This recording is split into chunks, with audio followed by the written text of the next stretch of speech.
Hello and welcome back to Tradie Business School, the podcast where we talk all things tradies and growing your business. Now we have the one and only Miranda Hill here on the call today. Hi, Miranda. Hello, Michael. I love these conversations. I never know exactly where we're going to go with these things, but I know that we've got some good stuff in store for you today.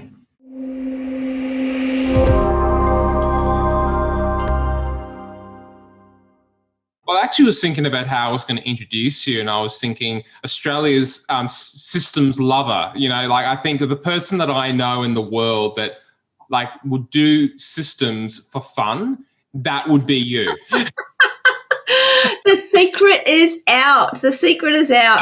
I do love systems. I really do. There's something very satisfying about doing them. Interestingly, though, part of me still wants to avoid them. That's the funny thing. And I wonder if you listen, there's always those things. It's like getting started, the thinking about doing it, yet it's to think logically through. Writing a system is it's just how my brain's wired. I can do it very, very easily. But even though I can do it easily, doesn't mean that anyone has to be able to find it easy to do it. So writing systems and systemising your business, which we'll talk a little bit about what that is in a second, but you can find it the hardest thing in the world or the most unappealing thing in the world, and yet doing it is going to make the world of difference. So but what's a system? What is systemising your business, Michael?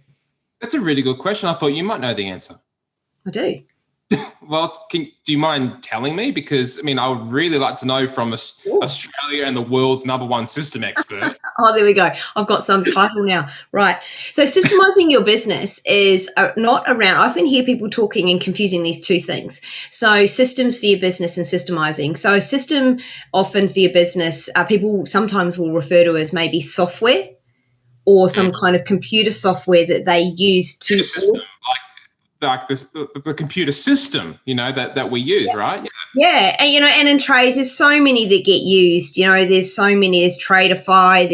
We're not sponsoring that, but it's just one that comes to mind. It's a neutral view on it. But there's so many that exist that help you to automate.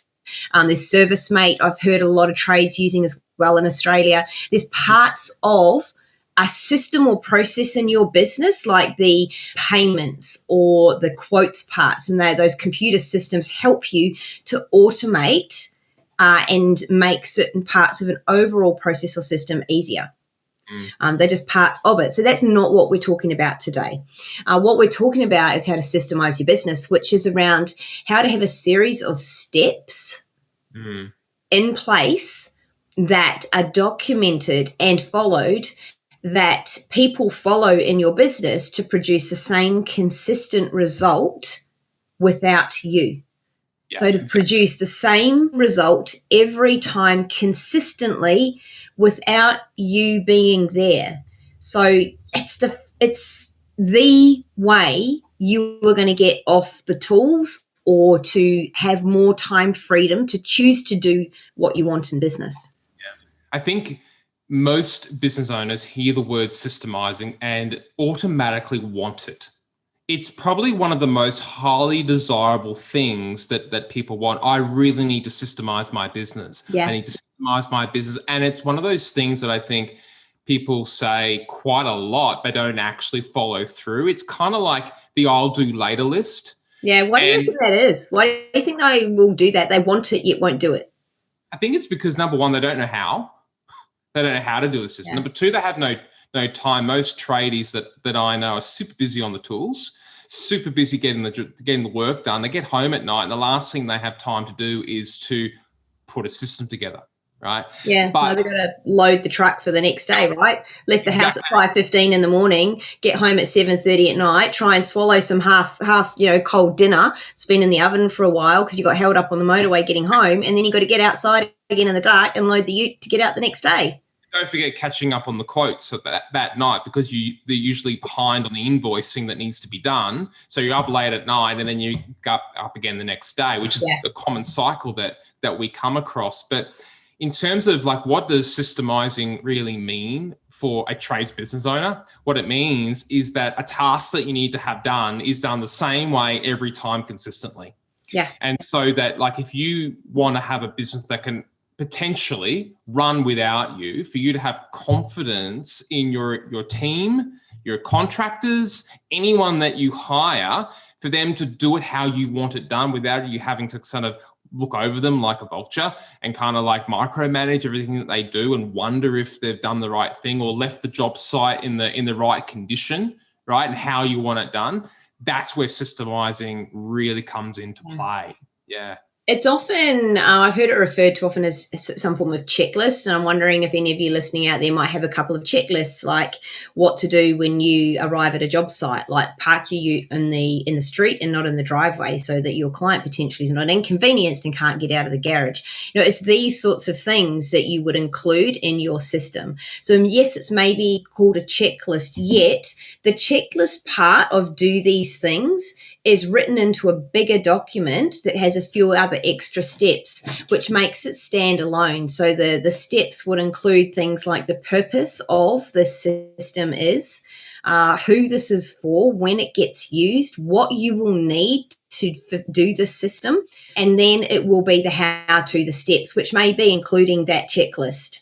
So really important that it becomes a standalone document, so that if you are not around and somebody walks in and picks that document up, they can look at it and go, I know exactly who should be using this, when it should be used, and how to do it. And it would produce the same result as if you were doing it. So it's not just a matter of having a list of do these things as a checklist on a piece of paper somewhere. The other thing that I want to just share is that there's two distinct types of businesses. Some are kind of like customized, where, you're getting jobs in and you don't know what the specifications of the job is going to be. So you find it difficult to systemize that because it requires your level of expertise to determine how to make that. So sometimes it's customized specialist work that you do, and every job can be slightly different. And then you've got the other type of business that does the same thing day in, day out, like, I'm going to install a toilet, right? I'm the plumber, right? Whatever I'm doing, installing a toilet. What a shit job, right? Thanks, plumbers.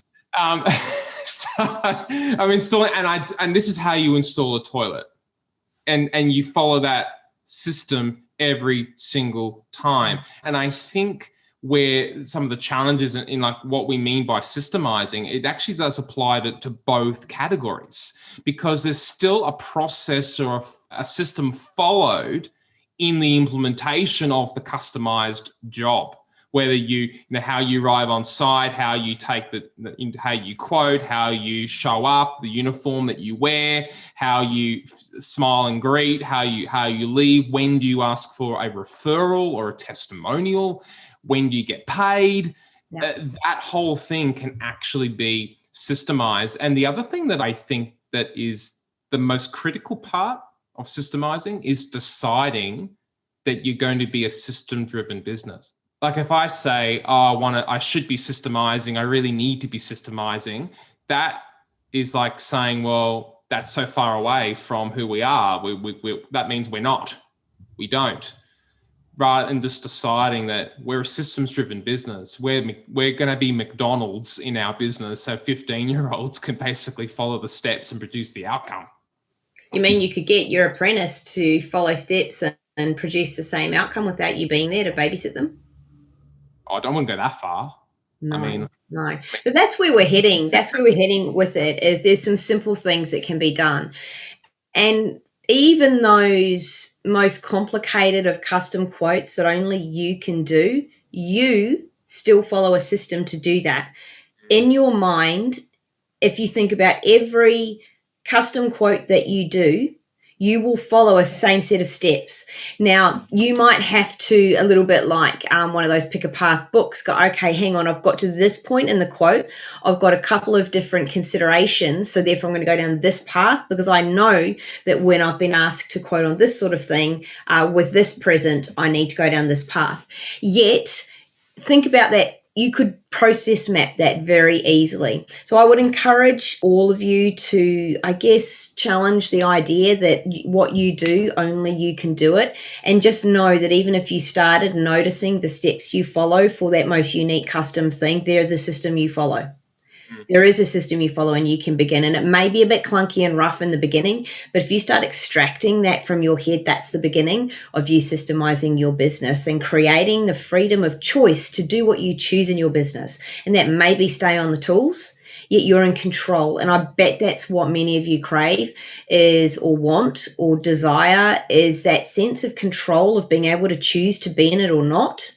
To choose to be home with your wife in the weekend because it's Mother's Day, to choose to go and pick up or see your kids at a school, awards ceremony or something like that when you can. It's a choice, not that you have to be absent and not that you're always exhausted.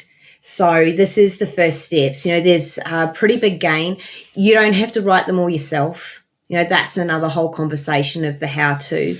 It's really important to know and to make that first choice is is this the path I'm going to go, or am I going to keep doing the same thing I've always been doing? Am I going to begin to start recording these, to start doing these? And once you've got one going, you can get others in your business to start writing them, and then you can check them. This does not mean by making the decision to become a systemized business, to create and go down that path and to become one of those few businesses that make that choice not to continue struggling. It doesn't mean that you are then making the decision to take on a massive workload of hours of sitting in front of the computer typing steps. That's not what we're saying. You can do one or two, and you do one. In fact, we recommend you create a template, the system for writing systems, and you have that, and then you hand it on to somebody for one of the most frequently done tasks, and you get them to write it. Absolutely. I think ultimately what we're talking about is freedom. Systemization equals freedom. And the cool thing is we actually have a system for you to follow called the Path to Freedom, which actually is fully systemized with step-by-step checklists, instructions, and guidance to actually help you to systemize your business the right way. And starting off with, creating that culture in your business of we are a systems-driven business. Actually getting the whole team on board before you start trying to ram systems down people's throats that they go, what's a system? Why do we have to do this? We've never done it that way.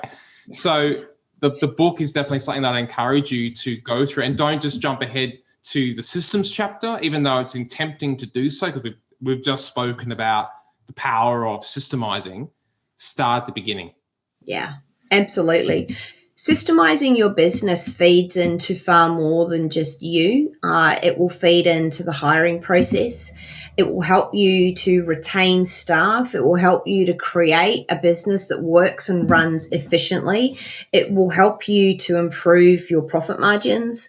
It will help you to attract people to want to work for you, because word will begin to spread about how you're really good to work for, because it's a great environment. There's consistency, there's predictability around what's going on. People know what to expect. There's no doubt in their mind over how and what's expected of them. There are so many gains to this. It's incredible. So, but it does start with that decision. Are you going to go down that path? Are you going to choose to start systemizing? So if you've got any questions around systemizing, around what systemizing is, anything that pops up, just pop it into there'll be some questions or chats or comments around wherever you're viewing this, be it on Spotify or Apple or YouTube, wherever you're listening to this. Find a way, reach out, send us an email, and we're more than happy to help you out. Yeah, fantastic. Well, I love this discussion about your favorite topic, Miranda, systems. And I hope that was really cool for you listening to this episode. And we look forward to seeing you in the next one. Thanks, everyone. Have a great afternoon or morning or evening, wherever you are. Good night. Bye.